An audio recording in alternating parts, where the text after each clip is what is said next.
Κοντά μας έχουμε τον κύριο Τσουκαλά, ο οποίος είναι αντιδήμαρχος υπεύθυνος για τα οικονομικά στο Δήμο της Ρόδου. Κύριε Τσουκαλά, 12 με 13 του Σεπτέμβρη, πληροφορίες αναφέρουν ότι υπάρχει θέμα για το Δήμο Ροδίων για να κλείσει λόγω του οικονομικού προβλήματος που έχει δημιουργηθεί. Ποια είναι η άποψη του Δήμου?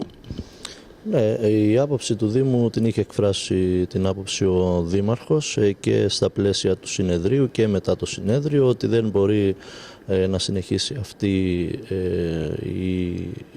η πληρωμή των κεντρικών αυτοτελών πόρων της τακτικής επιχορήγησης σε αυτούς τους ρυθμούς και σε αυτές τις κινητοποιήσεις που εξήγηλε και αποφασίστηκαν στο συνέδριο της ΚΕΔΕ θα συμμετάσχει και ο Δήμος από μια πρώτη συζήτηση με τον Δήμαρχο και με υπηρεσιακούς σήμερα και στις 13-14 το πιθανόν θα δοθεί βέβαια και δελτίο τύπου. Δεν θα προσέλθουν οι εργαζόμενοι κανονικά, διότι ο Δήμος δεν είναι κάποιο συνδικαλιστικό όργανο το οποίο να μπορεί να λαμβάνει αποφάσεις για να κλείσει.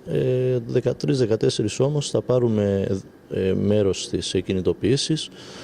Τετάρτη και Πέμπτη οι εργαζόμενοι θα προσέλθουν κανονικά στα γραφεία τους, θα κάνουν εσωτερικές εργασίες, αλλά δεν θα εξυπηρετούμε κοινό. Το θέμα είναι ότι θα υπάρξει πρόβλημα στην πορεία, αν δεν γίνει κάτι για να λυθεί το θέμα το οικονομικό.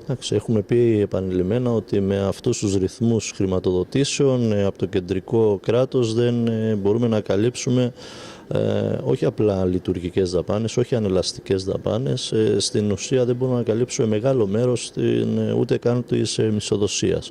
Και προσπαθούμε μέσα από ίδια μέσα και μέσα από ιδίους πόρους και μέσα από πολύ αγώνα και άγχος να καλύπτουμε όλα αυτά τα κενά που δημιουργεί το κεντρικό κράτος. Θα πρέπει να αλλάξει πολιτική, γιατί στερεί από τους πολίτες της κάθε περιοχής σημαντικές δραστηριότητες, τις οποίες δεν θα μπορέσει αύριο μεθαύριο να καλύψει ο Δήμος από ιδίους πόρους. Κύριε Τσουκαλά, το ΤΑΙΠΕ δεν πρόλαβε να αναλάβει και έστειλε ένα βασάκι στο Δήμο για τη Μαρίνα του Μανδρακίου.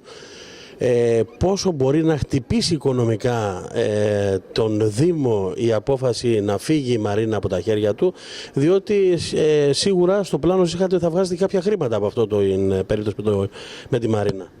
Ναι, είναι για το λιμενικό ταμείο, δεν είναι για τον Δήμο Ρόδου. Στο Δήμο Ρόδου δεν θα εισέρεαν χρήματα από παράπλευρες δραστηριότητες. Έτσι δεν θα εισέρεαν κατευθείαν χρήματα.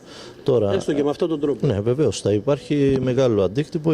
Ήδη τη Δευτέρα προγραμματίζεται έκτακτη συνεδρίαση στο λιμενικό ταμείο με την Προεδρία του Δημάρχου για να δοθούν οι όποιες και απαραίτητες εξηγήσεις χρειάζεται. Πάντως θα πληγεί αρκετά, διότι αυτά τα χρήματα αντί να παρέμεναν και να τα διαχειριστεί το Λιμενικό Ταμείο Νότιας Δωδεκανήσου, που θα μπορούσαν να δοθούν αυτά τα χρήματα για επενδύσεις σε λιμενικά έργα, τώρα δεν ξέρουμε με ποιο τρόπο θα τα διαχειριστούν και αν αυτά τα χρήματα επιστρέψουν ποτέ στον τόπο. Ευχαριστούμε πολύ. Κυρία Μικά.